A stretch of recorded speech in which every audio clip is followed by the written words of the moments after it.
கோவையில் முன்னாள் அமைச்சர் எஸ்.பி. வேலுமணிக்கு ஆதரவாக ஒட்டப்பட்ட போஸ்டர்களால் பரபரப்பு ஏற்பட்டுள்ளது. அதிமுக பொதுச் செயலாளர் எடப்பாடி பழனிசாமிக்கும் முன்னாள் அமைச்சர் எஸ்.பி. வேலுமணிக்கும் இடையே கருத்து வேறுபாடு நிலவுவதாக செய்திகள் வெளியாகின. ஆனால் அதனை எஸ்.பி. வேலுமணி திட்டவட்டமாக மறுத்திருந்தார். இந்நிலையில் வெற்றிக்காக விரைவில் எஸ்பிவி புலி பாயும் என்று கூறி கோவையில் ரயில் நிலையம், லங்கா கார்னர் உள்ளிட்ட பகுதிகளில் போஸ்டர்கள் ஒட்டப்பட்டுள்ளன. அதில் எடப்பாடி பழனிசாமி, எஸ்.பி. வேலுமணி ஆகியோரின் படங்கள் இடம் பிடித்துள்ளன.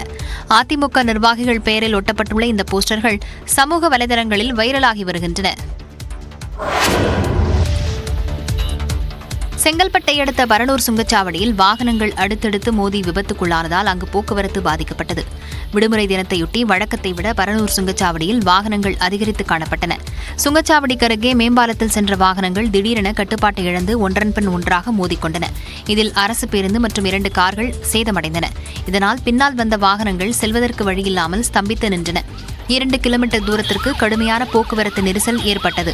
தகவல் அறிந்து வந்த காவலர்கள் விபத்துக்குள்ளான கார்களையும் பேருந்தையும் அப்புறப்படுத்தி போக்குவரத்தை சீர் செய்தனர். மரத்தில் குரங்கு ஏறி பார்த்திருப்போம். ஆனால் நெல்லை மாவட்டத்தில் மரத்தில் கரடி ஏறி ஒய்யாரமாக அமர்ந்திருந்த காட்சிகளே இவை. தொடர் விடுமுறை காரணமாக நெல்லை மணிமுத்தாற்றில் உள்ள அருவிகளில் குளிப்பதற்காக சுற்றுலாப் பயணிகள் படையெடுத்துள்ளனர். இதனால் மணிமுத்தாறு பிரதான சாலைகளில் கூட்டம் அலைமோதியது. இந்நிலையில் அந்த வழியாக ஒரு கரடி சாலையை கடந்து வந்தது. இதனை பார்த்து சுற்றுலாப் பயணிகள் அலறியடித்துக் கொண்டு ஓட்டம் பிடித்தனர். பின்னர் அந்த கரடி அருகே விடுதியில் உள்ள மரத்தின் மீது ஏறி அமர்ந்து கொண்டது. கரடியின் திடீர் வருகையால் அந்த இடமே பரபரப்பானது.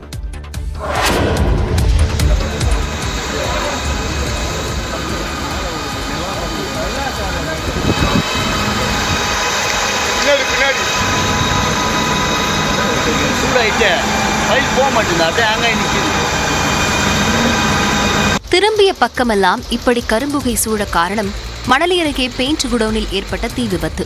சென்னை மணலி புதுநகரை அடுத்த சிட்கோ பகுதியில் தனியாருக்கு சொந்தமான பெயிண்டிங் குடோன் இயங்கி வருகிறது. இங்குள்ள பெயிண்டிங் குடோனில் திடீரென்று தீ விபத்து ஏற்பட்டது. இந்த தீ மளமளவென பரவி அப்பகுதி முழுவதையும் கரும்புகை மண்டலமாக மாற்றியது. தகவல் அறிந்து 50க்கும் மேற்பட்ட தீயணைப்பு வாகனங்கள் வந்து தீயை அணைக்கும் முயற்சியில் ஈடுபட்டன.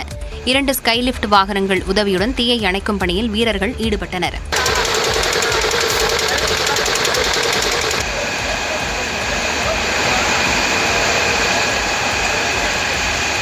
பெயிண்டுகளை தீ வேகமாக பரவக்கூடும் என்பதால் கட்டுக்குள் கொண்டுவர முடியாமல் தீயணைப்பு வீரர்கள் திணறினர். பின்னர் குடோனில் இருந்த பெயிண்ட் பேரல்களை தொழிலாளர்கள் ஒவ்வொன்றாக வெளியேற்றினர். விபத்துக்கான காரணம் குறித்து போலீசார் விசாரணை மேற்கொண்டுள்ளனர். உலக யோகா தினத்தை முன்னிட்டு மதுரையில் சுமார் 2000 பேர் இணைந்து சாரலுக்கு இடையே யோகாசனம் செய்த காட்சிதான் இது. மதுரை தமிழ்நாடு சிறப்பு காவல்படை மைதானத்தில் நடந்த நிகழ்ச்சியில் மாணவ மாணவியர் முதல் பெரியவர்கள் வரை பங்கேற்று கால்களை மேலே உயர்த்தி செய்யும் விபரீத கரணி ஆசனத்தை 10 நிமிடங்கள் செய்து உலக சாதனை படைத்தனர்.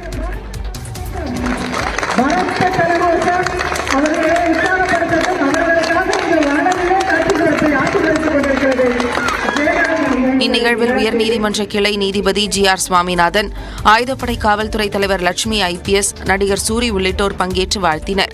இனிமேல் தானும் யோகா பயிற்சியை மேற்கொள்ள உள்ளதாக சூரி தெரிவித்தார்.